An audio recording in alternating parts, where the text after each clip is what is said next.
先講個生命師傅啦，咁博士係我嘅生命師傅嚟嘅，就我個籃球教練，突破少年嘅時候，咁教練咧乜都講嘅，真係好前瞻性。我13歲識佢，佢就教定我拍拖啊，第日結婚啊，第日結婚啊，咁早講做乜嘢啊？咁佢話講得嚟啱㗎啦，一個跳躍式思維，但係我受到佢影響，用我講嘢咧係跳躍式思維。佢有呢個醒覺之後咧，我就唔得，我要判一判。但係而家開始年紀大啦，就係真係要跳躍嘅，就係去咗前邊之後咧，唔記得咗後邊我要做嘅第二樣嘢，對我影響好大嘅。咁就喺生命上咧，就喺信仰上啦，咁人際關係方面咧，博士咧係好嘅啟蒙老師嚟嘅喺度。咁但係咧，佢又好似個小朋友喎。你同佢同行緊嘅時候咧，有時你調翻轉頭咧，好似你要教翻佢轉級。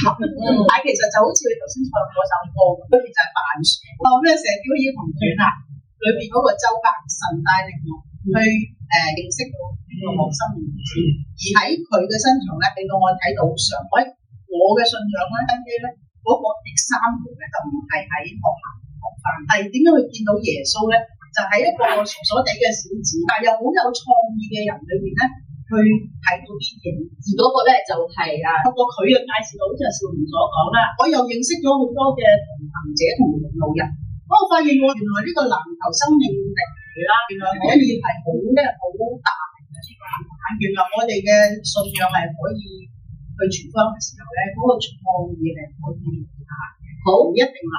好多謝阿張賢分享咗佢嘅生命師傅就係博士咁樣，係佢好有前瞻性啦，同埋咧佢好關心啲年青人啦，好有創意咁樣去為到年青人咧去做好多唔同嘅事工。其中一樣嘢咧就係即係用籃球去傳福音啦，去栽培年青人啦。我哋請我哋嘅演員用轉型塑像將Jenny 佢介紹嘅博士咧係呈現出嚟。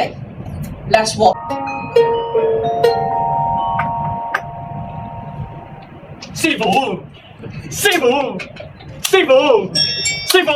哇！你去到咁遠嘅，哇！你教到咁遠嘅，師傅，哇！你教到咁遠嘅，哇！